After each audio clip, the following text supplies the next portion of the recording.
line of work. Okay, so he also says the alderman was a bad guy. He, as soon as the bird died, the widow was kicked out. Now there's contradictory information about this, because the widow is meant to have got this nice house in Cabinteely, isn't it? And so I haven't got to the bottom of that, but his story was the widow, the alderman changed the locks and so on. So you never quite know. You might have to get different sides of the story, even 100 years later, and work on it. So so I got two quite different sides as to how the bird's widow was treated. One, she had a good inheritance, and another, the locks were changed and she was sent on her way. Here's another son of the alderman. So this is Larry. Who's went? Oh, there you are. Yeah. So this is your side, and so another son of the alderman is Larry Flanagan, and he lived at a place called Esther House, and so we're going to talk about Esther House in a minute. That's his family, and his three daughters. The Flanagans were always interested in having horses, hunting with horses, racing with horses. What else do you do with horses? But it was all horses. During World War II, apparently, or so my mother said, they would go about on horseback half the place, go to mass down in Crumlin on horseback. Of course, petrol was all rationed, and then Larry. Three of his daughters, or his three daughters, married not just three jockeys, but three pretty serious jockeys, famous, prominent, huge winners. I won't go into their title wins, and title wins then of others, such as Fred Winter Jr., who's the son of Nancy and Fred Winter Sr. So champion jockeys, there's loads to say about that, but we've enough. We've enough for today as an overview.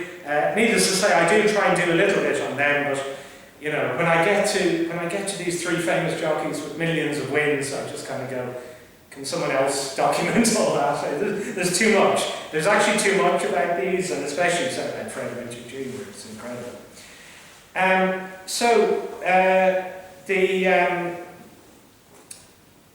Let's talk about Esther House, though, because you might be interested in where this is. So here we have a shot from an aeroplane or something. I'm guessing by a few clues it's about the 1920s, because we kind of know when some of the housing estates around here were built. I got it from Wenty, and so around the 1920s, and there's nothing there except Esther House, at least in that view, looking that direction. There's not a lot in the other direction, and then Crumlin is down to the side, a bit more built up. But looking in that direction, it's just fields going out, do we have a map showing where it is there today? So here's Old Crumlin, and there's Esther House on the Drimnagh Road / Crumlin Road. And this is back in the, obviously this is slightly earlier, this is the second edition Ordnance Survey maps, it's a few decades earlier than the 1920s photo. And there's the house, surrounded on all sides by fields. The alderman bought it when his children were small, so Larry didn't move in there immediately because he was too small. He was only a child, but he married quite young, at age 21 or something, and moved in there straight away then. So it was nice to have a father who could just buy you a giant house when you're getting married in your 20s. Now, it didn't stay in the house forever. When did I have it sold? It wasn't too long, I think, after he died. I have it anyway. You go off to my website to find out what I know about when they sold it. But here's the house standing in the early 1980s, and it's my own fault now I didn't rush down and take some photos of it, because I got interested in all this stuff in 1983. So unless it was demolished in 82, I have no excuse. I should have immediately known everything I had to do. Anyway, I never saw it, and we just didn't happen to drive past it when my mother pointed out. Maybe my mother wasn't totally sure what it looked like. That's possible. I think she knew roughly where it was. But anyway, it did stand there, and then unfortunately, like so many houses, it vanished. It was demolished, and the site is now, what is the site? Children's Medical Research, because it's the Children's Hospital all around there. However, there's one nice survival, and it's the stables. So if you go down the Drimnagh Road there are these slightly odd-looking houses. You might have noticed them, I don't know, and they're slightly odd because the windows aren't quite right, because they're actually stables. It was a very solid sort of stable block, that's it there on Street View. And Leicester House would have been here, but it's gone. And so they decided to convert them into houses, which is great, because it's a little survival of the old Leicester House. Oh, here's a good one. Now, hopefully I haven't bored you yet, but this story is juicy. Now, and I have clearance from his granddaughter to tell it. So Michael Flanagan was another son. He was unmarried. He lived with his father. In fact, when Liam was going up the stairs with us that time, he said, and your father was there, and Michael was there. And even though Liam, of course, was a small boy, aged, when did this chap die? 1929. So Liam was under 9 years old. He still remembered which bedroom was my grandfather's and which bedroom was Michael Flanagan's. I thought I knew everything about Michael Flanagan's life. He's another Flanagan brother, enjoys socialising, a wide circle of friends, keen sportsman. Richard would probably tell us this is all code for just a mad party animal. He just enjoys his drink. But anyway, he had a complete aspect to his life that I never suspected. And it is pretty amazing, really. So no photo exists of this man, of Michael, and what happened in 2021? What happened in 2021 is I discovered he had a secret family. Now, this is pretty amazing. I discovered, now these were, while they enjoyed hunting and entertaining and all the rest, a very Catholic family, and the old man, I don't know if he was a daily mass goer or weekly or anyway, he was certainly himself and his wife were devout Catholics. So they would have been absolutely horrified by this. And Michael Flanagan, the question is who Michael Flanagan managed to hide it from. But what I discovered was he had a secret family with a woman called Muriel Jackson, had 3 children with her, and you all know probably how I discovered this, which is through DNA, right? That's the only way you discover it. It's either DNA or it's secret letters. Now, the thing about secret letters is they don't exist at all as often as you hope they do. You know, I kind of always hope there are secret letters in every atom, but there aren't. People just throw them all out. So letters tend to be thin on the ground, but every living person has DNA. And the DNA tells us stuff, and it doesn't lie. And it doesn't care about niceties, it doesn't care if the old man was a devout Catholic and be horrified by this coming to light. The DNA just says, yeah, but Michael Flanagan was my grandfather. So, how did I get this? Well, I did DNA tests, and there was this family called Jackson, and they were everywhere. Jackson, I think, was my #1 DNA hit, which was rather disturbing, because I knew my family tree back to front, and I never heard of these Jackson people. I think Jackson was my mother's #2 DNA hit. They were everywhere. They were right up at the top of the hits. So I reached out to these Jackson people to try to find out what was going on, and I heard nothing back, which is often the case in research.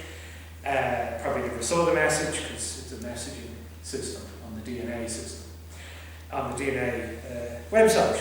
It all changed then when one of the Jacksons reached back. One of the Jacksons did her DNA, and then found me and contacted me, and of course, unlike the poor guy in America, I replied immediately and said, I've been dying to know for 4 years who the Jacksons are. Please tell me, who are you, you know? So we started piecing it together. And Michael Flanagan, how can you have a secret family in Edwardian Dublin? I mean, you know, modern Dublin maybe, right? Edwardian Dublin, everybody knows everything. You've read our Joyce, everyone knows everybody and who's married to everyone. You know, so this woman lived in Ringsend with 3 of Michael Flanagan's children. He lived in Portman House, and nobody seemed to know. And then the DNA revealed it. Now, there were these birth certs. I better not go into too much detail, but because we'd be here all day. But it was great fun figuring it out. There were birth certs with various fictional people on them. So and a census record with a fictional person. So here we have Michael Jackson, not the singer. Michael Jackson, a commercial traveller, age 38, apparently Protestant, living with Muriel Jackson, his wife. So obviously she's something else. Marries Jackson, fine. She's Church of Ireland, and 3 children. Everything seems normal in the census. So eventually, and it's all on my site, I discovered Michael Jackson does not exist. Muriel did not marry anybody, ever, in her whole life. Her name was Muriel Jackson. This is a kind of reference to Michael Flanagan, who was a commercial traveller, age 38, and who turns up in the birth cert of Henry Jackson, where he's renamed as Henry Flanagan. So Henry Jackson, his birth cert is Henry Flanagan, and Michael Flanagan is actually written there on his birth cert, and then the other 2 kids, there's no Michael Flanagan or Michael Jackson on their birth certs. And there's a couple of other dodgy references with Flanagans and Jacksons being swapped around. But Jackson is actually Muriel's regular name. So combined with all the contradictory birth certs and census records and DNA, it's completely obvious. In fact, it was obvious as soon as we dug into it. You know, I said, "Oh my God, it was my granduncle. He's the father." So incredibly, we don't really understand everything about this relationship, and the big question is why they didn't marry. So she was Protestant, he was Catholic. His father was a devout Catholic. Would his father have disinherited him? I don't know. His father's own sister married Protestant. That was the Mr. Stubbs we talked about, that Liam Cosgrave visited. And they were on friendly terms. So maybe his son can marry the Protestant. They were both unmarried. But anyway, we've no letters, and his own family had these scraps of information. They were told their relation to the Cosgraves, for example. That's about all they had. So the whole thing's been worked out, and they split up, and Muriel had 2 more children, like 2 other guys, neither of whom she married, and she raised them all in Ringsend, in Edwardian Dublin, and I guess told anybody who complained to get lost. I don't know how she did it, but you know, it was possible. And the question is, my grandfather, did he know about this? Surely he knew about his brother's secret family. I don't know. Anyway, it's a great mystery for us, as did Frank, did my grandfather know about this great story. I wonder if there's one of my brothers in the secret family. You know, and maybe I'm just living here, blissfully ignorant, and you know, in 100 years' time, one of my descendants will figure it all out. And anyway, it's a good one. So, going up a generation, this is the guy who started a political dynasty. At least we're calling it a political dynasty, and we should. This is William Flanagan, and there were a lot of Flanagan and Flanagan descendants in politics. This is the start of it all. So William Flanagan was the brother of the alderman, And this is an interesting sort of period here, because the family were Irish nationalists. The Home Rule Party, they voted Liberal in the 1860s, but there was no Home Rule Party. Here we are in the 1870s, and William actually stands for election. He's the first member of the family standing, but he doesn't stand for the Home Rule Party, he stands for the Liberals, which is interesting.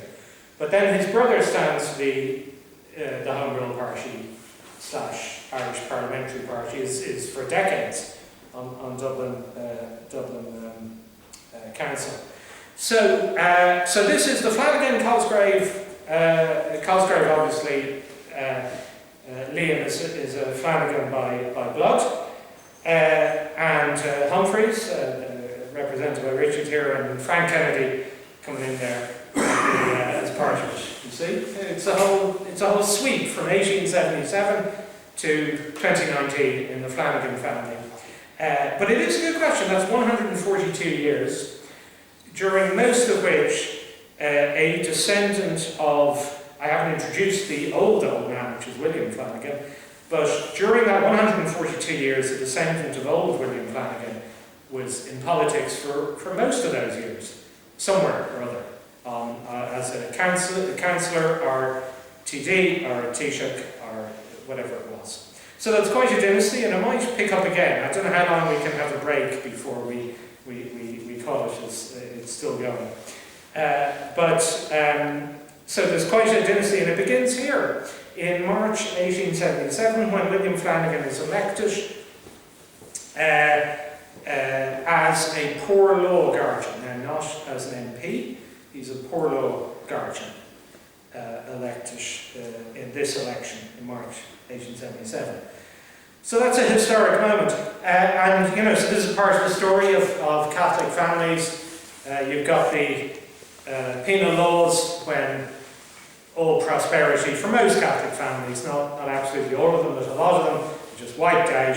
And then with the rise of Daniel O'Connell and emancipation and the easing to some extent of the penal laws in the starting of the late 18th century, there's all of these smart people like Michael Flanagan, and the race is on now. What are they going to do as careers? Maybe they can't get into Trinity, but maybe they can start a market gardening business or whatever. There's now the ability to move up in the world. And then in the late 19th century, you have them running for politics and generally standing for the parliamentary party and people like that. So my family has this in 3 different lines, which is Flanagan, O'Mara and O'Rahilly. And it's the same kind of story of poverty, hard work, business, often connected to agriculture, farming, or business essentially. And then the later generations are doctors, priests, and TDs and things. So I got into this because of all these kind of interesting political people, but then the end result of this whole century of slowly moving up in the world. Going up to William. So William's the origin of all of these people. The poor law guardian and the Alderman are 2 sons of his. So I start off with William, and I want to show you where he lived and what it looks like today. So William Flanagan, also very long lived, not long enough for me to have met anyone who knew him, but quite long lived. And he had this farm at Kilnamanagh, the Green Hills Road, basically, in Tallaght. And here it is here on the map of 1821. It's around this location, just north of Gayfields, which got renamed at some point.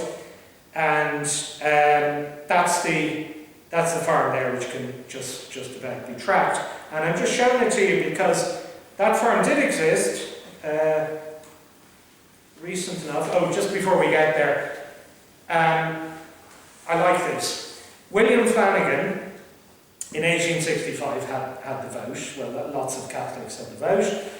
You didn't need to be particularly rich.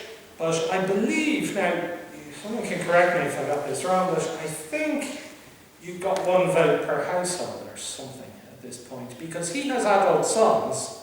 And this is the register of voters, and his sons don't seem to have to vote. So but they're living with him. Michael is not married, he's another son who's not married, but they're all adults. So, sorry, this is William the Elder, is it? This is the elder. The Elder. Yeah. So his son was the first politician, and then another of his sons was the alderman, who was also a politician, and he built up the empire. But my understanding of this, now maybe I've got it wrong, but it's a list of all voters in 1865. My understanding is the head of the house gets the vote. Anyway, maybe that's not quite right, but I can't understand why his sons aren't listed here as voting as well. So anyway, I probably should run that past some political historian who actually knows. Okay, and he's voting Liberal. Now, there was no Home Rule Party there, so... oh yeah, these are the days when you had to tell everyone who you were voting for, and it was even published. So, isn't that crazy? I think it was 1874 or something around then was the first secret ballot. 1870s sometime was the first secret ballot. So, yeah, before then, you had to register who you were voting for, and they'd actually publish it for the whole world to read forever. So we know he voted Liberal. If you go into it, W is, Wilson or something, the Liberal candidate. Okay, here's where the farm was. Now this is great because it's a series of photos from an airplane.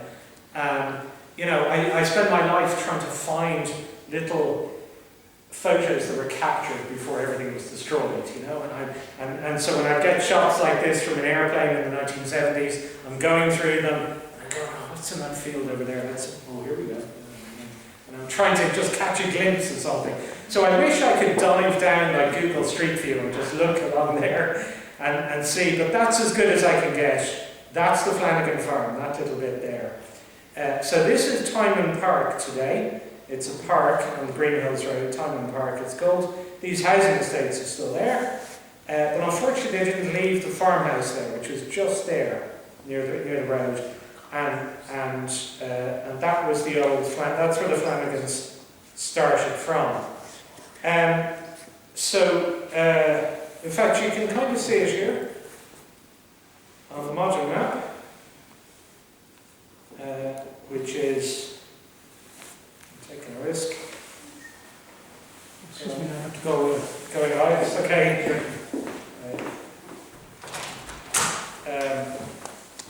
Not too much left, don't worry.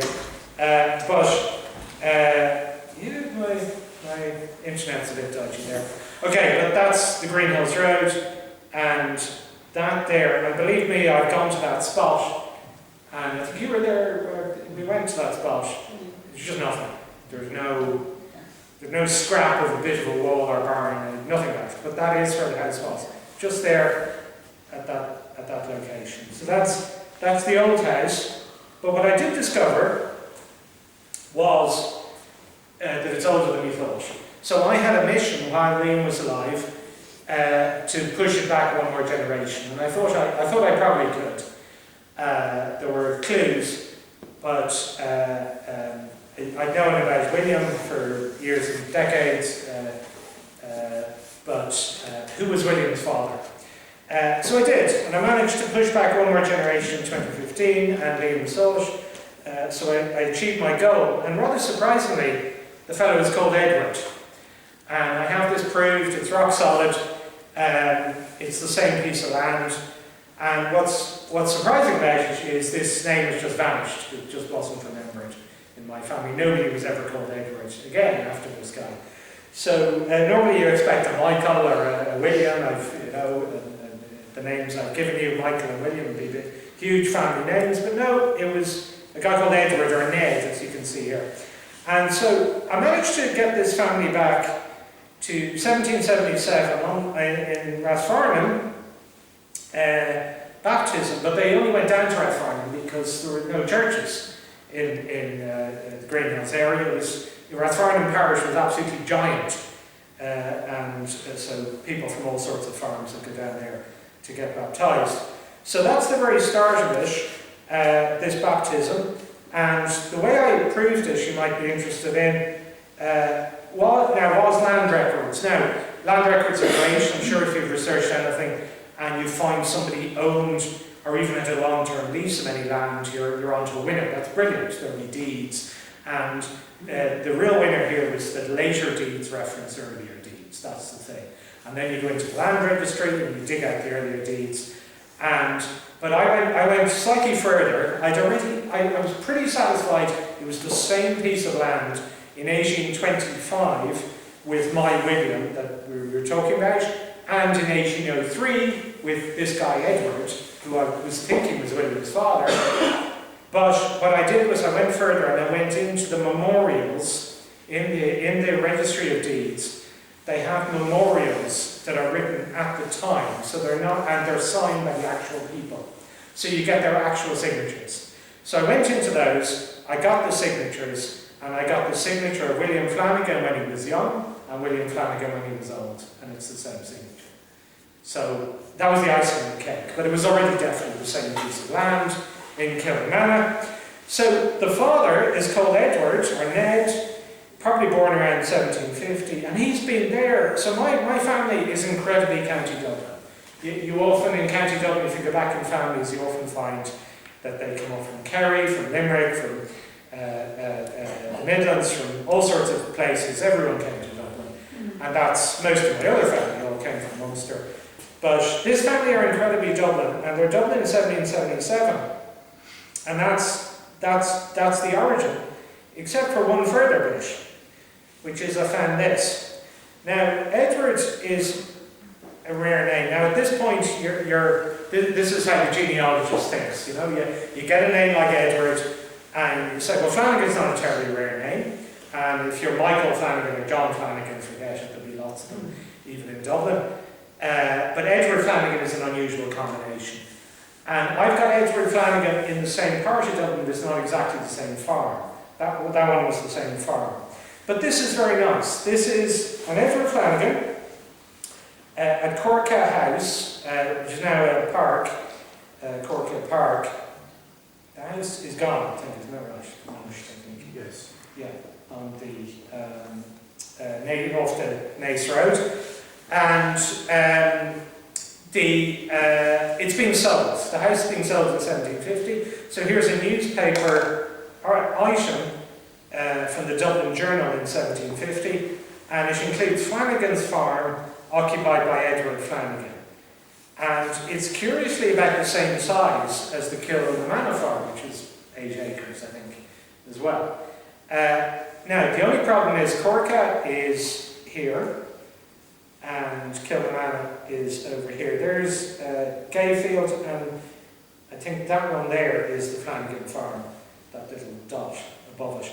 So it's a bit of a way from it, but it's not a million miles away. Could have been part of the outlying estate and just sold as a job lot with the Corca stuff. I don't know, and maybe I will know in 10 years' time. But and maybe I'll figure out that this Edward is the father of the other Edward. They can't be the same guy, by the way, I think. He's got to be an earlier generation. So I might get back further, like I did in 2015. And the question is, my grandfather and other people have said there's a family story that the Flanagans were from Roscommon, and that is kind of where the name generally is from. But the story in particular was that they were stewards to the O'Connor Dom. You've heard that story, I think, or certainly my grandfather wrote this down somewhere anyway. Or maybe my mother told me that her father said it. Anyway, it was a story floating around, and I think more than one person said they'd heard this. But I found no evidence for it so far. Now, again, you might check back with me in 10 years if I'm still here. And I've gone into O'Connor Don papers and found the steward called Edward Flanagan, who then moved to Cork. Everything is clear, but it's really interesting to consider the possibility I might go back into early 18th century Roscommon one day, or maybe it's just a family story, I don't know. There's always something in these stories, in my experience, and it may be slightly different to how it was remembered, because it's like Chinese whispers. Somebody tells the story, tells it to somebody else. Someone isn't paying attention when they're a teenager, but later as an adult they remember that their grandfather said something. But they didn't pay a huge amount of attention at the time. They'd never heard of Clonala's house or something. Things get moved around a bit, but there's often something in these. So maybe one day I'll get back. If anybody's tried to trace Catholic families through the penal laws, you know it's almost impossible. And just the very rarest of old Catholic families can you get back through the penal laws time. So maybe I'll get to there at some point, but at the moment they are an incredibly County Dublin family. Very much this is our city, our county at least. So they didn't live in Merrion Square. I do have on my site, and this might be of interest to historians here, I do have on my site, I've been collecting together Flanagan deeds, and the reason they're interesting is because they cover a range of areas on the west side of Dublin. Also because I own some of them, and I brought some along in this box, and then there's other ones I don't own that I know about. So I have a long list of these things here, starting in 1803. I don't own those ones. But these are ones I found in the land registry, and there's the signature of William Flanagan. But that's the icing on the cake to discover it's the same guy. But I knew it was the same guy. And then these ones that say Gottish I have. So I've been collecting these, and I have quite a few of these. And then the Alderman arrives, and he starts building up this huge estate, starting in the 1870s. He's taking out lease after lease, he's building up market gardening businesses. Sometimes he buys things and then he just immediately rents them out to somebody else. He's a property developer as well as a market gardener, but obviously a real business genius. And it goes on right up until his death. And then a lot of them then are, my grandfather was, because all his brothers died by the end of the 20s, he was faced with dealing with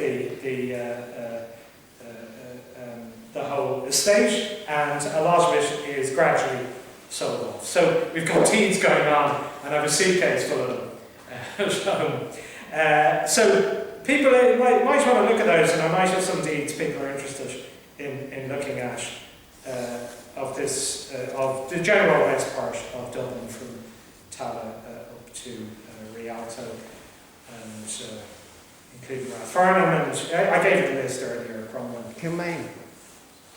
How many of those? No, Kilmaine. And Kilmaine. Yeah. Well, yeah. Yeah. So we can go on this page and search specifically for Kilmaine. So I got some lands in Kilmaine there in 1836. That's in that box actually. If you want to take a look. And I figured out that that's a thing called Rialt Lodge. Then there's another lease there of Rialt Lodge, and more land. Oh, it's more Rialt Lodge. It's this particular property. And then there's some various other properties around Kilmaine. Yeah, okay. He had land in Goldenbridge. Goldenbridge. Which was the previous name for Inchicore, was called Goldenbridge. Yeah, a few of these refer to Goldenbridge. That one there, that basically is this Rialt Lodge place, which I think, don't I have it there? That's Rialt Lodge. That was in Goldenbridge. There, yeah. there it is, and it now vanished, yeah. And Portman Lodge, which is a different place of the house, has also vanished. Portman House is there, that's still there.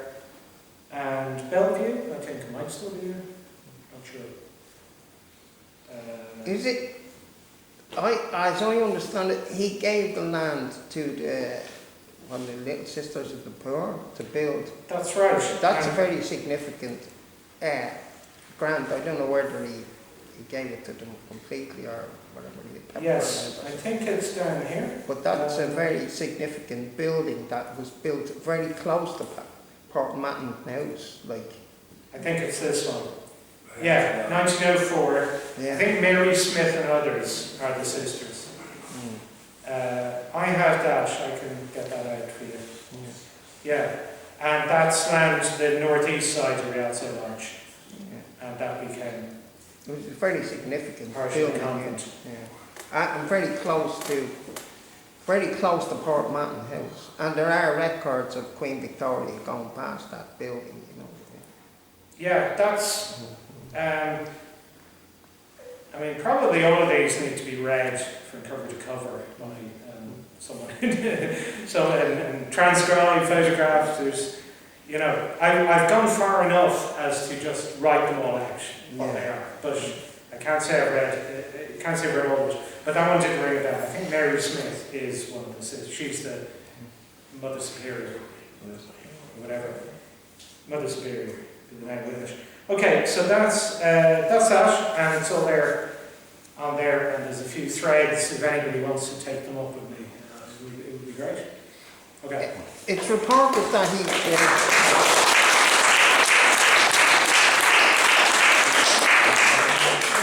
lived in the time of Daniel O'Connell. Isn't that correct? Daniel O'Connell was still alive when he was born. Yeah, Daniel. Yeah, actually, I was asked to send you a bio, and I said I'm up to my neck in Daniel O'Connell at the moment. Yeah. Because I've discovered this story of regency, romance, and heartbreak and suicide, unpublished, in the family of Daniel O'Connell. And so I'm hard as work in Daniel O'Connell, right? Well, apart from my day job, right? And then he was a very ardent fan of Parnell. Well, they were, some parts of my family, the Humphreys and Martin side, were the physical force people. Yeah. They were the violent revolutionary people. The Flanagans were the Irish Parliamentary Party people. Yeah.